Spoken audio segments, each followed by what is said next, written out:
उस समय का भारतीय समाज जात पात, ऊंच नीच और मुगलों के दमनकारी शासन के नीचे दबा हुआ था। आम आदमी के भीतर का आत्म सम्मान मर चुका था।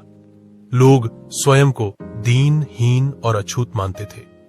गुरु गोविंद सिंह जी जानते थे कि केवल उपदेशों से काम नहीं चलेगा।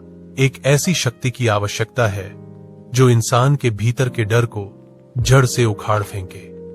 उन्होंने एक ऐसी कौम बनाने का निर्णय लिया जो संत भी हो और सिपाही भी, यानी संत सिपाही। गुरुजी ने अमृत तैयार करने के लिए लोहे के बाटे का चुनाव किया। यह चुनाव स्वयं में एक गहरा रहस्य था।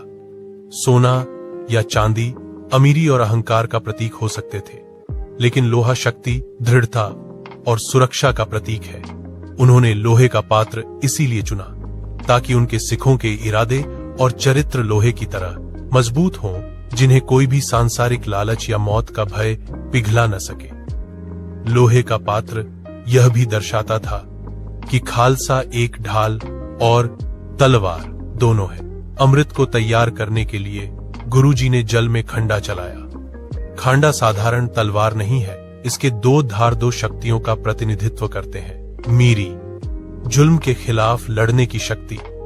पीरी, ईश्वर से जुड़ने और मन को शुद्ध रखने की शक्ति।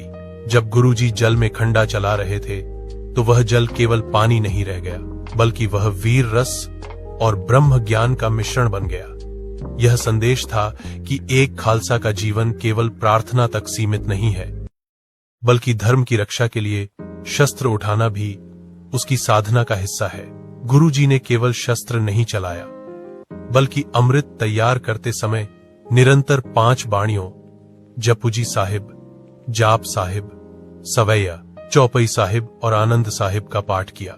रहस्य: बाणी मन को शांत रखती है और खंडा हाथ को मजबूत बनाता है। बिना बाणी के शक्ति अहंकारी और क्रूर हो जाती है और बिना शक्ति के भक्ति कमजोर रह जाती है। गुरुजी ने इन दोनों का ऐसा मेल किया कि सिख युद्ध के मैदान में भी शांत रहकर न्याय के लिए लड़ सके। जब गुरुजी पूरी एकाग्रता से अमृत तैयार कर रहे थे, तब माता जीतो जी, माता साहिब देवा वहां आई। उन्होंने देखा कि वातावरण अत्यंत गंभीर और वीर रस से भरा है। उन्होंने उस अमृत में पताशे डाल दिए। गुरुजी ने इसे अकाल पुरख की मर्जी माना और मुस्कुराकर कहा कि यह बहुत अच्छा हुआ। उन्होंने समझाया कि खालसा केवल कठोर योद्धा नहीं होगा, उसके स्वभाव में पताशों जैसी मिठास, करुणा और नम्रता भी होगी। एक सच्चा सिख दुश्मन के लिए फौलाद होगा, लेकिन गरीब और मजलूम के लिए मिश्री की तरह मीठा होगा। यह शक्ति और मिठास का संतुलन ही खालसा का असली रहस्य है। अमृत तैयार होने के बाद गुरुजी ने उन 5 प्यारों को उसे पिलाया। यहाँ सबसे बड़ा रहस्य और चमत्कार घटा एक ही पात्र से अमृत छकाना। उस समय समाज में छुआछूत इतनी गहरी थी कि अलग अलग जाति के लोग एक साथ बैठ भी नहीं सकते थे।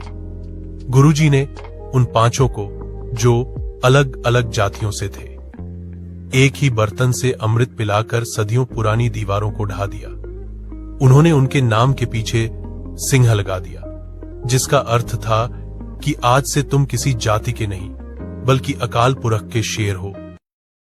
अमृत संचार का सबसे अंतिम और महान रहस्य वह क्षण था जब गुरुजी ने स्वयं उन 5 प्यारों के सामने घुटने टेक दिए और उनसे अमृत की मांग की। उन्होंने कहा, अब तुम गुरु हो और मैं तुम्हारा चेला हूं।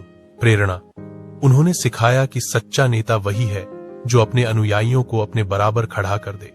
उन्होंने शक्ति का केंद्र स्वयं को नहीं, बल्कि संगत और खालसा को बना दिया। निष्कर्ष: इस अमृत का प्रभाव इतना प्रबल था कि जिन लोगों को समाज ने चिड़िया कहकर दुत्कारा था, वे बाज से लड़ने लगे। इसी अमृत की शक्ति से चमकौर की गढ़ी में 40 सिखों ने 10 लाख की सेना का सामना किया। यह अमृत केवल जल नहीं, बल्कि आत्म, सम्मान, साहस और समानता का संचार करने वाला एक दिव्य प्रकाश था। गुरु गोविंद सिंह जी की यह कथा हमें सिखाती है कि जब भक्ति और शक्ति, मिठास और दृढ़ता और गुरु और चेला एक हो जाते हैं, तब दुनिया का कोई भी जुल्म उस इंसान को नहीं हरा सकता। अगर आपको यह साखी अच्छी लगी तो कमेंट बॉक्स में वाहे गुरुजी जरूर लिखें।